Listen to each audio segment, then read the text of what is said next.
Okey, apa itu faraid? Faraid ada diterangkan dalam surah Al-Nisa. Hukum faraid ada diterangkan dalam surah Al-Nisa ayat 11, ayat 12 dan juga ayat 176. Maksud faraid adalah merupakan kata jamak daripada perkataan faridah yang bermaksud ketetapan ataupun ketentuan. Maksud dia ketetapan ataupun ketentuan. So ilmu faraid sangat dititik berat. Ilmu faraid sangat dititik berat, yang mana sabda Nabi, belajarlah faraid dan ajarlah kepada manusia yang lain. Belajarlah ilmu faraid dan ajarlah kepada manusia yang lain. Sesungguhnya ia separuh daripada ilmu dan juga ianya dilupakan.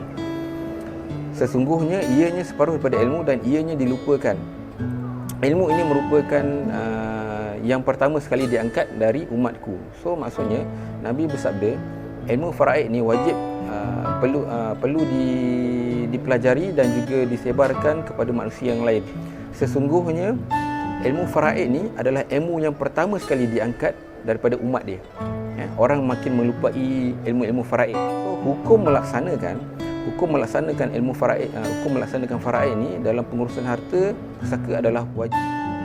So berkenaan dengan faraid lagi, so bagi mereka yang mengelak daripada melaksanakan faraid, adalah berdosa.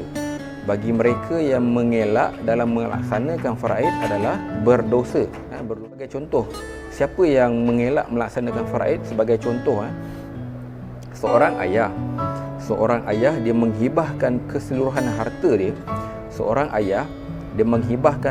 harta dia, kepada satu-satunya anak perempuan dan juga isteri lah. So seorang ayah dia menghibahkan semua keseluruhan harta dia kepada satu-satunya anak perempuan dan juga isteri dia, bagi mengelakkan daripada diagihkan ataupun bagi mengelakkan daripada difaraidkan kepada waris yang lain. So ini kita boleh panggil sebagai mengelak daripada melaksanakan faraid. So yang mana yang tadi, situasi tadi, si ayah menghibahkan keseluruhan harta dia kepada satu-satunya anak perempuan dan juga isteri, itu adalah sah, tapi dia kira mengelak daripada melaksanakan faraid. Dia mengelak daripada melaksanakan faraid adalah kaedah pertama yang digunakan dalam pengurusan harta ketika hidup. Dan tetapi yang terakhir digunakan ketika meninggal.